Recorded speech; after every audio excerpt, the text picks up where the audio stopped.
Okay, let's try this again.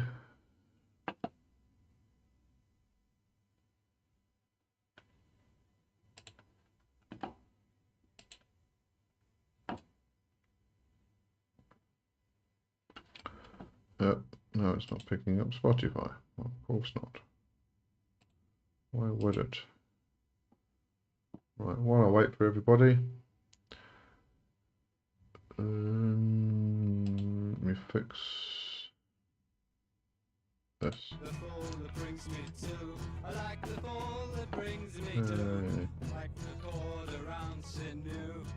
Hey, Malek, you're back. Yeah, sorry, I got disconnected, and it wouldn't reconnect in time, and it ended the live. So, just waiting for everybody to get back on again.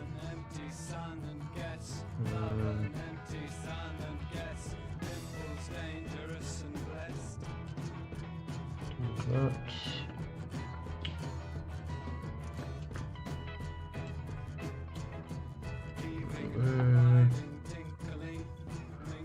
What's the thing with crown next to my name? It's something that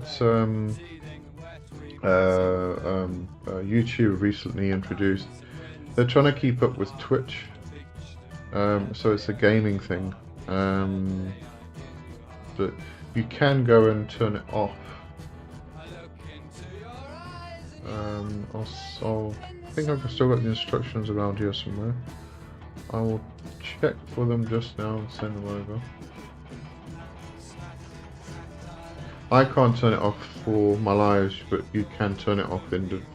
Each person can turn it off themselves.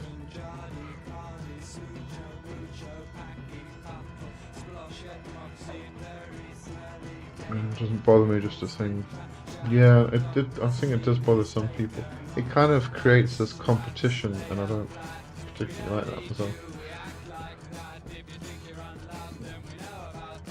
Yeah, sorry everybody, I got disconnected, got booted off my own software, which then wouldn't restart again. Where was I with this now?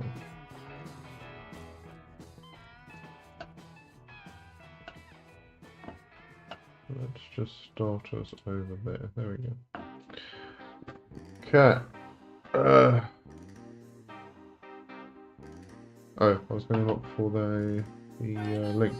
Hold on, just in case. Just make sure. Yeah, it's called Leaderboard on YouTube, and you can switch it off on your side, and then you won't see it again. Here's the link anyway. Oh yes, Andrea's #1 today. Oh, well done, Andrea. Andrea's been trying to get the crown for ages.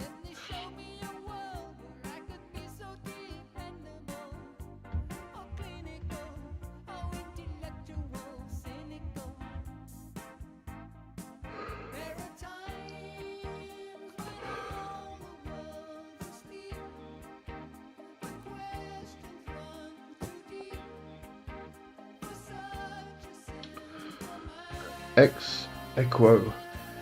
What does that mean? I don't know what that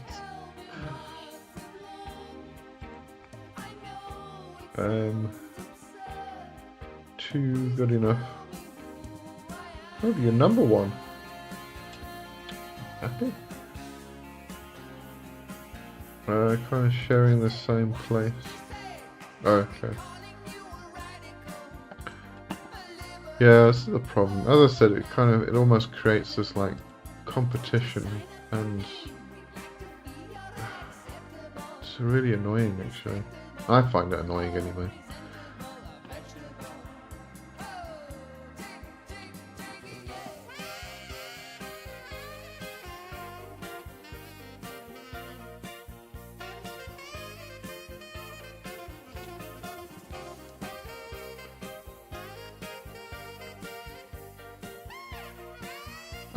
Alexis, hello, welcome. What topics are you exploring today? I can't actually remember. I got booted off just now, so I've restarted. And I can't actually remember what we're talking about. So, if you got anything you want to talk about, just drop it in and we'll see what we can come up with. Yes, Andrea's #1 crown. Yep, there you go. Just ignore that feature. Yeah. It's not like it's any use to us. No, definitely not. I mean, as I said, it's for gaming. I don't know why they're just adding it to everybody's channel. It should be something that like me, for instance, should be able to switch on and off, but YouTube. And now I've managed to get a crown, I'm no longer bothered. There you go, there you go. Now you can just say pooey to all of it. But then we talked about the Black Book, Dream Work, and we talked about a couple different spirits within the Go Show. Yeah. Oh, I was going to reiterate, but no, that was because there were lots of other new people. So I'll give it a bit more chance. I've added some stuff to the whole punk magic thing. So I'll talk about that again just now. Sounds good, thank you, but it's silly, but as a Leo, you know. Oh yes, as a Leo, you've got to compete, so that would make perfect sense for you. Well, now you're #2. You're gonna have to get your comments in there.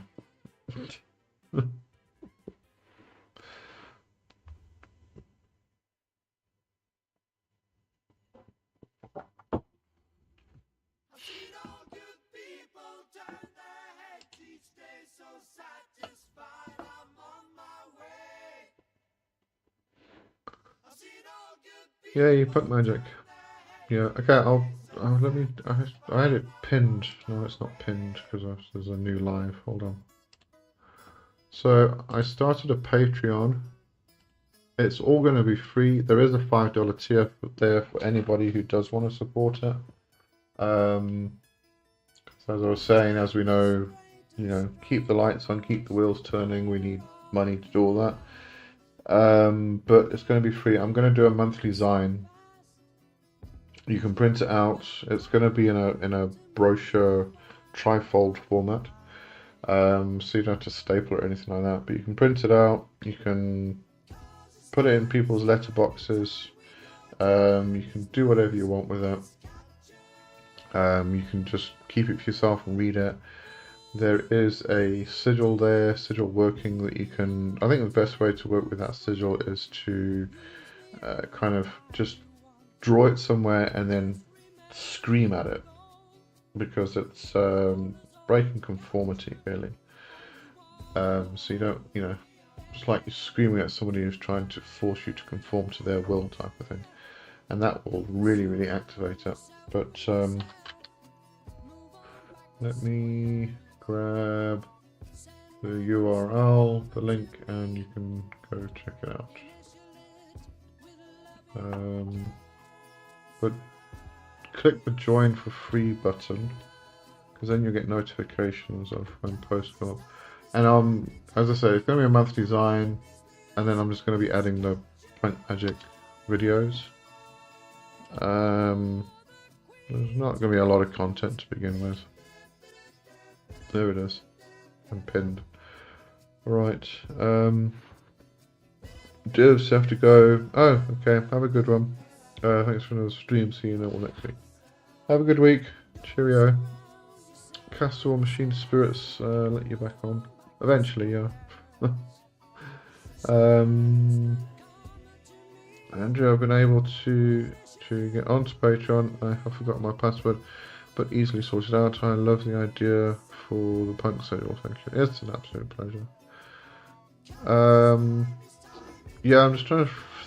I was just messing around today and thought, oh, let me go and make a punk or a punk magic design. And I think the pamphlet form or the brochure form is going to be an easier format. So let me actually just pull that up again. I can tell you what's on it.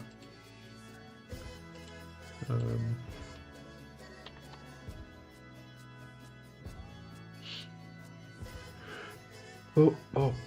Alexis, magical and useful and readily available and affordable, generous thing. It's an absolute pleasure. It's punk magic. I don't want to, as I said, support's great. It really is. I do appreciate the support, the financial support, but it's punk magic. I don't really want to put a price tag on it. Great week, devs. Alexis, speaking of sigil, is there a difference between sigils and hypersigils?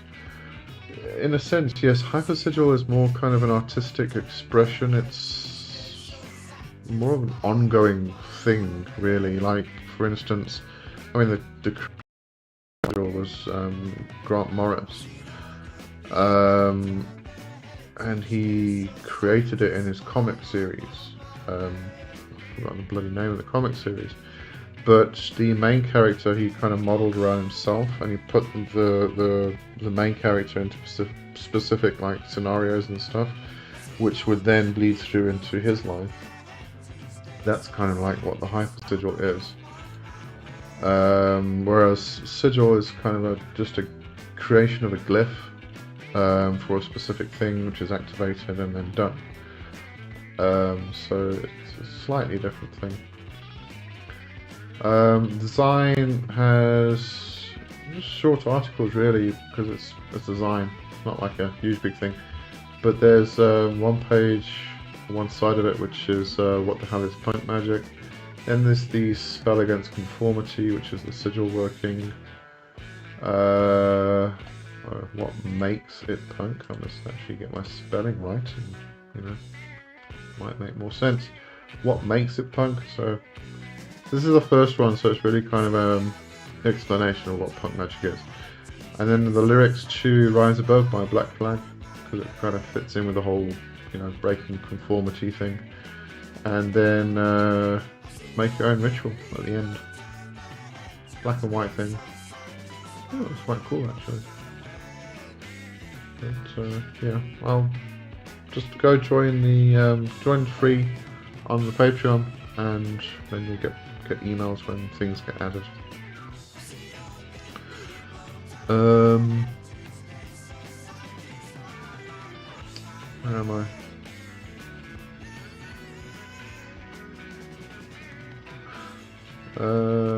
Marvin Mordecai, my comment gone, and what now? I don't remember what I was. Yeah, I was talking about something and I just can't remember what I was talking about when I got kicked off. I don't know. It was probably in connection with something you asked. Alexa's up by the Mordecai hates this when it happens. YouTube is malicious. It's a pleasure. Ultimately, let's talk about killing the ego. Do you know any effective methods, radical and effective? I actually was going to talk about this on a video, because I know we've got this whole idea of killing the ego, or what's the other one? The ego death and all this stuff. I know this doesn't mean what it literally means, but I can't find it kind of annoying actually. Because if you kill your ego, you're dead. You don't have an ego, you don't have a life, you are dead. So it's about dissolving the ego, but at the same time, I don't like this idea of dissolving the ego, or releasing the ego, or getting rid of the ego, or whatever terminology we want to use. Because I was taught very, very early on by a Toltec warrior that you do not want to get rid of your ego. It's a very vital part of yourself and your magic. What you actually want to do is strengthen your ego, in the sense that it becomes an anchor. So when you do go venturing off into alternate realities, into the underworld and things like that, you have an anchor that you can get back to. If you don't have that anchor, you get lost, and then you're gone. There's no coming back type of thing, which can be very, very dangerous. So you want to actually strengthen your ego, and what that involves is taking control of the ego, becoming the master instead of the ego mastering you. And that's what the whole aim and goal of all of this is. But for some reason, people are coming up with these whole ideas of ego death and killing the ego, and removing the ego, and even to the point of removing the chakras. You can't remove the chakras. You can't get rid of your energy body, because if you get rid of your energy body, you're dead.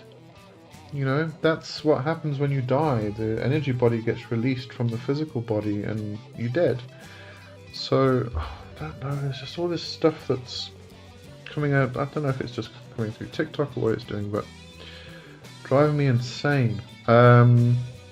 So, yeah, I mean, the idea of dissolving your ego is, well, this idea of ego death in actual terms that people are trying to actually portray, as far as I can tell anyway, is really in relation to Dark Night of the Soul. You know, you get to a point where you question everything, you think that nothing works, and you just have no faith in yourself or anything, and your ego gets dissolved and you become nothing, and you just, it's a very depressing, horrible period to go through. But you get through the other side, you've learned a whole new level of stuff, and you kind of start incorporating that. It's part of the whole ERO thing, the Isis Apophis, Osiris progression of things. You what's the explanation I had? Hold on, I can find that. See, I have to go check my notes because I don't remember things. Let me go back over here. So let me just go through the rest of the chat and we'll get back to that. Ivan, hello Ivan. Alexis, ego is not always the enemy in my opinion, but it can be. I agree completely. I think the ego is a very, very important aspect of everything's a very, you know, I think get rid of parts of themselves. It doesn't make any sense to me because it's just so important. You know, it's almost like the idea of separation of spiritual and profane. Why do we want to separate these things? Why do we want to create these dualities? And this is why I kind of disagree with ceremonial magic a lot, because they're always trying to separate the spiritual from the profane or the mundane. And they're all very important aspects. They all make parts of who we are. Let me just find this stuff. No, it wasn't there. It was over. I think it was over here.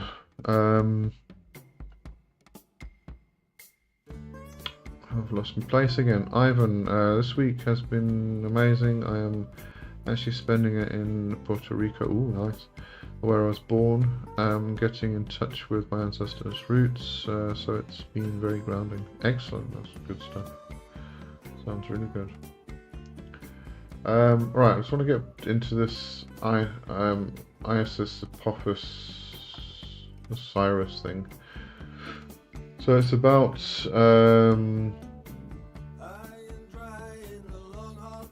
nature, the destroyer, and the redeemer. But there's a cycle that we go through, especially in relation to Dark Night of the Soul. Where did I write this? ERO represents the cycles that take place throughout nature, including our own magical practices and daily lives. We may start a new project and everything goes well, we make progress and it seems we are not going to have any problems. This, however, leads to a period where we may go through a dark night of the soul, where everything we have been accomplishing just seems to be worthless. It all seems like a lie, and there is no reason to continue with this false pretense. This is a period of depression and frustration. When we then come out of this period, we continue with the project, but not as it was before. It is now different, even though it is the same project. And this is the whole process. This is what happens when you cross the abyss. This is the idea of crossing the abyss from Thelema and stuff. You go through a dark night of the soul. You question everything. You go through a period of depression. You think you feel like you're absolutely worthless and everything else. And this is what people are talking about, this ego death and all that stuff. The same thing. But some people don't make it to the other side, they get stuck in the abyss, like Kenneth Grant, for instance. And they just get stuck there. That's unfortunate, and that's what Crowley called the Black Brothers. The people who didn't make it across through the abyss and all that stuff. Let me get back to the chat. Alexis, ego's anchor, so to make the ego work for the higher self, but also higher self to take care of the ego. Absolutely, yeah. As I said, get all those parts working together and you've got a whole system, without like throwing off that cog because you didn't like the look of it.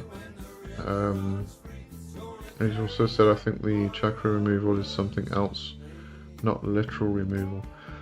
Probably not, but it's the way it's phrased. I know that book I got, Martin King, can't remember his name, he spoke about the dissolving of the chakras, and it was a meditation where you kind of dissolve the chakras and then you build them back up again. It's kind of like, it was a cleansing thing, actually.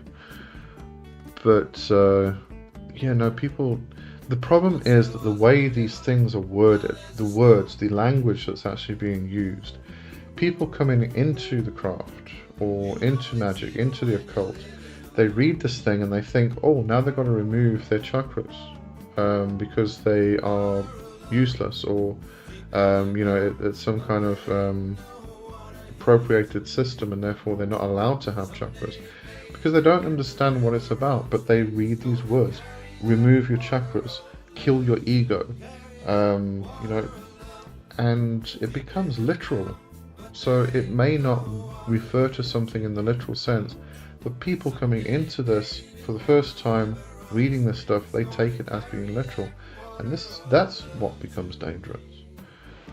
So we've just got to start choosing our words a bit better, I think. Ivan, Christianity killed my ego and left me almost with nothing. That's why I practiced the left-hand path, and now things are much more balanced.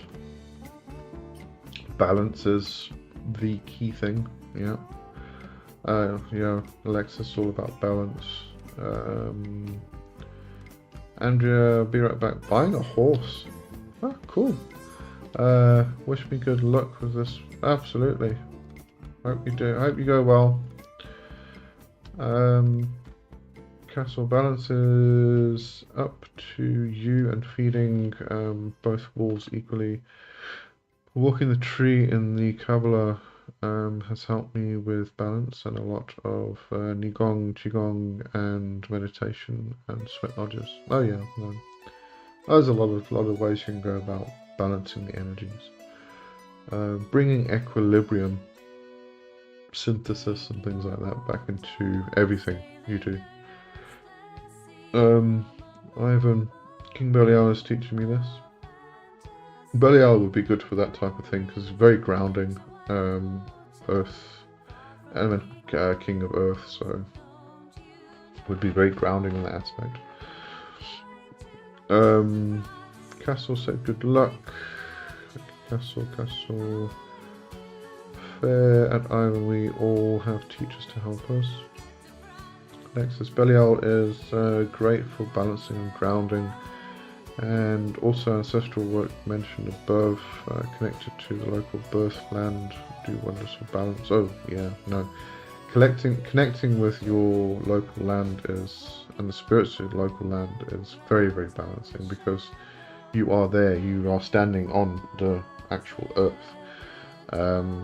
So, getting the energy to flow through your body and through the land itself, yeah, no, it's very balancing.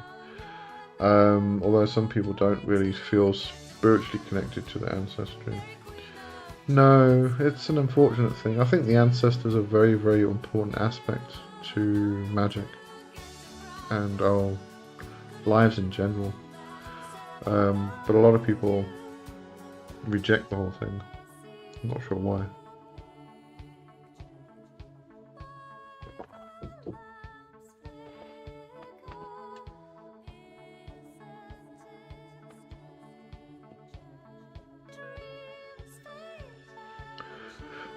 Castle, I do wish I had another Natchez tribe member or shelter to talk to in the magical traditions. Yeah. It is good to, specifically ancestrally and heritage and stuff like that, it's good to have an elder that you can talk to who's from that tradition. And it's not, I know a lot of us are, this is the problem, a lot of us are disconnected nowadays from our ancestry, from our heritage.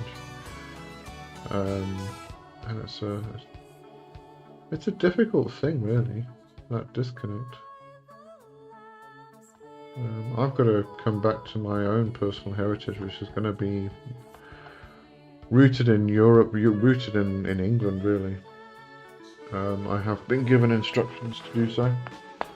So you might find me talking less and less and less about demons and more about the devil and kind of British craft, Anglo-Saxon workings and things.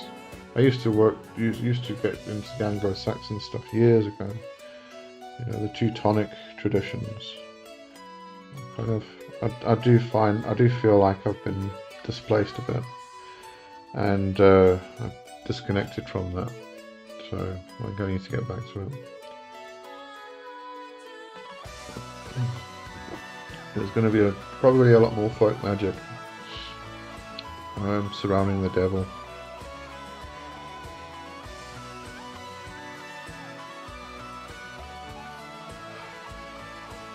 And I guess I'm in a bit of a unique position as well, and I think a lot of other people will find themselves in that same position. Is that I am English.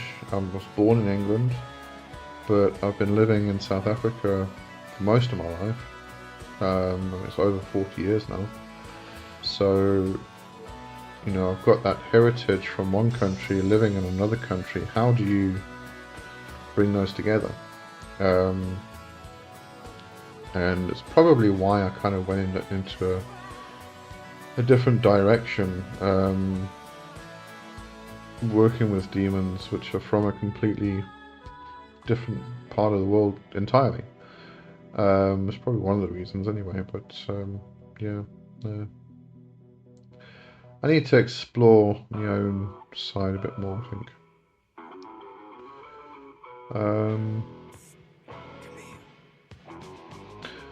Ivan highly I'll try that again. I highly recommend ancestral offering. In Hindu they call it tarpanam, which is what I practice. It's giving rice with a coin and a splash of water. It's life-changing for me. I agree completely. I think ancestral work is incredibly empowering. The ancestors are the easiest spirits to work with. If you want to go into spirit work, start with the ancestors and then move on from there.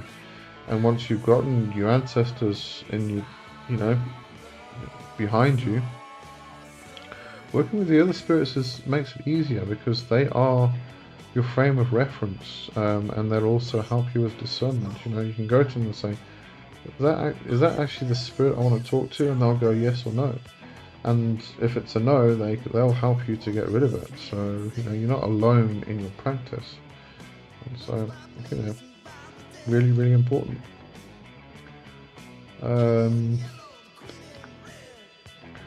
Castle, I was lucky enough to get my great-grandmother to teach me a lot of my people's ways.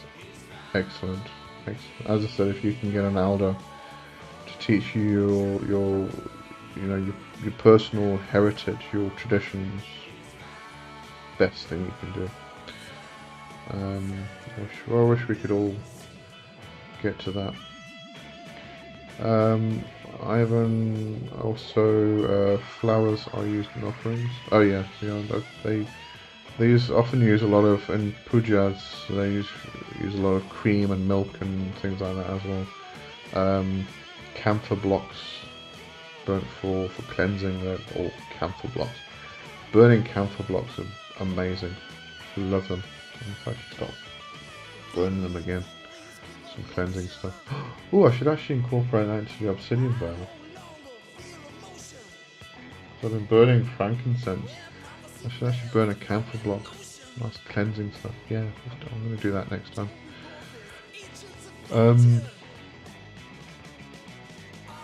Alexis displacement. Yes, this is serious and painful. Need to be taken care of. Working with so-called English Celtic deities helped you if you did? Yeah, look, as I said, I mean, I used to work the Teutonic and trying to get more specifically into the Anglo-Saxon lineage myself years ago, and I made some very, very strong connections. You know, I had a particular dedication that I did to Froing or Froya. So I am dedicated to that particular god, and I feel, in a sense, I feel like I've let him down.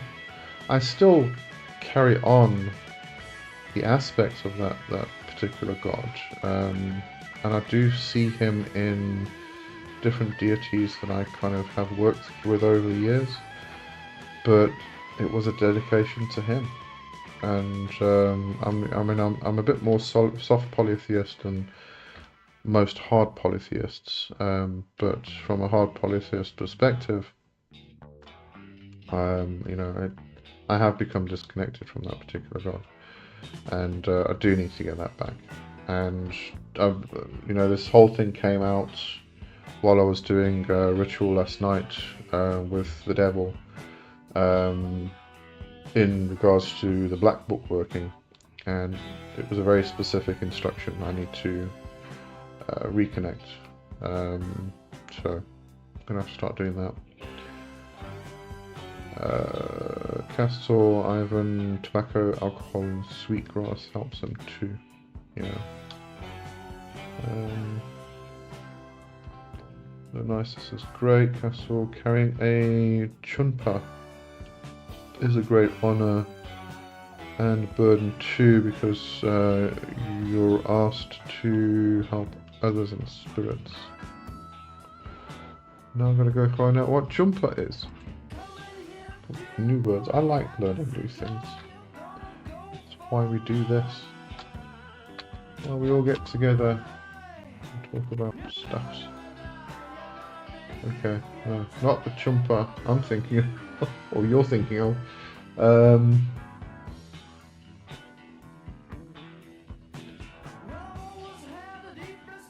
There's a lot of different types of chumpers. Okay, and I'll tell you what's coming up for me. If it'll scroll. There's a region in.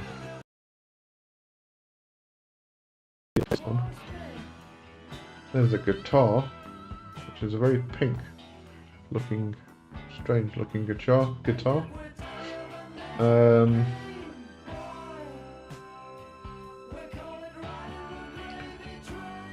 There's something within Tibetan Buddhism. There is chumpa within Spanish. Oh, that's chup. No? One thing says chupa, the other one says chumpa. There you go. It's a Native American peace pipe. Okay, there we go. Thank you. That's not coming up. Yeah. Goodness me.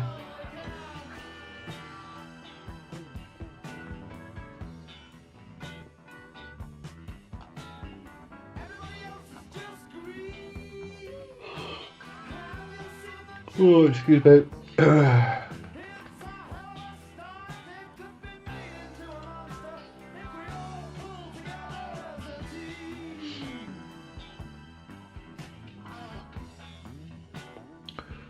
Ivan, you have to go. Okay. It's a pleasure. Have a good week. And see you next time. Hope you have a good one. Yeah, I think I'm going to go, actually. Because I'm bloody tired. It's been a long week. Andrea, I've just bought a mini cob for driving. I will be training him myself, but I have to wait until Thursday for him to arrive. Oh, excellent. Congratulations. Thank you, said bye. Sorry, Lee, my German was coming out of my spelling. Oh, Chanupa is the right name. Let's have a look for a Chanupa. Chanupa. Ah, now I see it. Yes. Okay.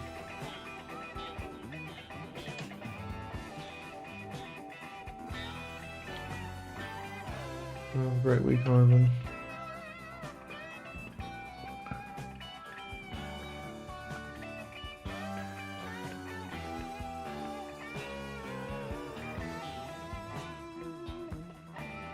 Yeah, I'm gonna go because I'm yawning more and more and more. Alright, if anybody's got an important question, get it in very quickly. I'll give the chat enough time to catch up.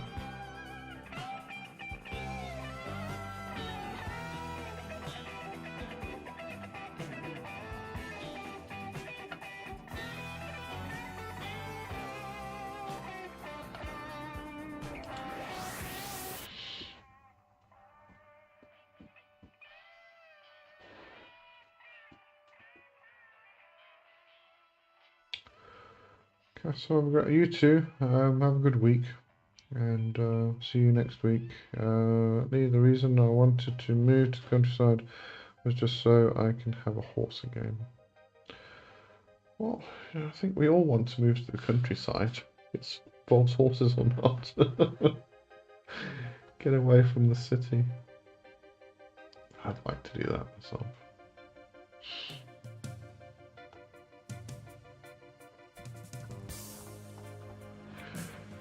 Alright, I'm going to say goodbye, and I'll see everybody next week.